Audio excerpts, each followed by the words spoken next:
Saya akan menyampaikan Kitabus Shaum, bab puasa yang ada dalam kitab Mukhtasar Minhajul Qasidin karya Imam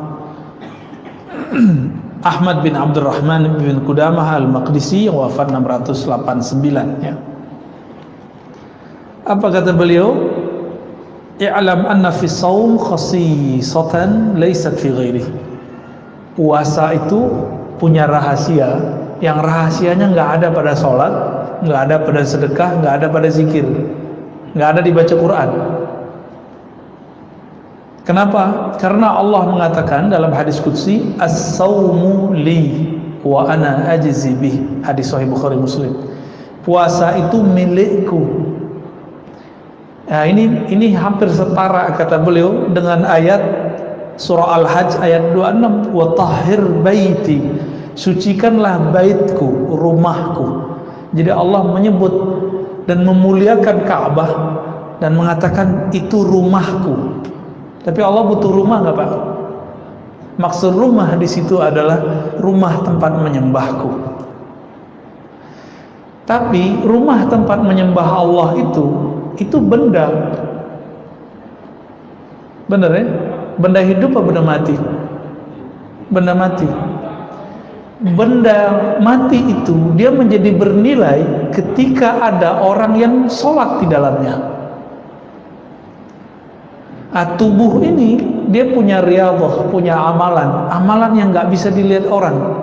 Kalau saya sholat kelihatan nggak sama orang, baca Quran kedengeran sama orang, jalan ke masjid kelihatan sama orang. Kalau kita puasa nggak ngasih tahu orang bakal tahu nggak? Istri kita nggak bakal tahu, pasangan kita nggak akan tahu, tetangga kita nggak tahu, bahkan mungkin ya apapun makhluk di sekitar kita nggak akan tahu kita ini lagi puasa atau bukan, sampai kita bilang maaf aku lagi puasa gitu. Tapi Nabi mengajarkan jangan ngaku puasa dalam bab sembarangan. Ngaku puasa itu kalau diajak berantem sama orang, insa bahu ahadun aw syatamahu falyakul inni shaim. Kalau ngaku puasa itu saat orang ngajak berantem, diajak berantem sama orang, berarti puasa itu yang dimaksud Rasulullah bukan sekedar puasa lapar dan haus, ada puasa emosi. Baik.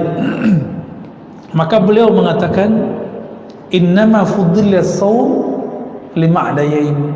Puasa itu Allah tinggikan, Allah utamakan karena dua hal. Pertama, sirrun wa amalun batinun. Puasa itu amal sir, amal yang rahasia. Orang nggak tahu kalau nggak dikasih tahu. Wa amalun batinun, itu amal batin. Maka orang-orang yang ingin mengolah batinnya, dia harus puasa. Kenapa orang Islam hari ini kurang tajam, kurang peka kolmunya? Karena jarang puasa. Firasatnya nggak bisa ditangkap. Kita dapat firasat, tapi kita nggak ngeh. Ini bener nggak nih? Ya. Kenapa? Karena kurang puasa. Di luar sana ada orang nggak bersyariat, bahkan nggak beragama, tapi dia rajin tirakat puasa. Kadang lebih tajam daripada kiai. Pernah lihat? Pernah dengar? Itu bukan karena kenapa-kenapa, emang begitu. Dan itu pernah ditanyakan kepada Sayyidina Nabi Rasulullah SAW. Kenapa ada ahli kitab kok tajam firasatnya? Nabi mengatakan as-shaum, karena puasa. Jadi puasa ini amal dahsyat, ya, bisa menutupi kesalahan. Maka Nabi Adam dulu sujud 40 hari 40 malam nggak makan nggak minum. Ada yang kuat begitu nggak Pak? Tapi wajar, Nabi Adam tubuhnya tubuh surgawi, nggak makan nggak minum juga nggak masalah 40 hari. Kita 4 jam udah langsung bingung ya. Ini nggak tahu nih nasi apa nih hari ini nih. Kebuli lagi? Bukan ya, membuli kali Pak. Syukran. La yarahul khalqu wa la yadkhuluhu riya. Tidak ada makhluk yang melihatnya sehingga riya tidak mempunyai tempat pada puasa. Kalau sholat masih bisa riya nggak? Masih, Pak. Coba aja cek sendiri. Kalau rukunya, sujudnya lebih lama di masjid, di rumah ngebut, itu ciri-ciri riya. Ciri-ciri riya harus dibenahin tuh.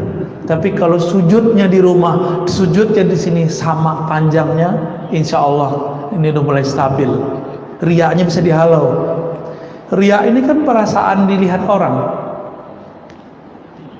Perasaan dilihat orang beramal namanya riya.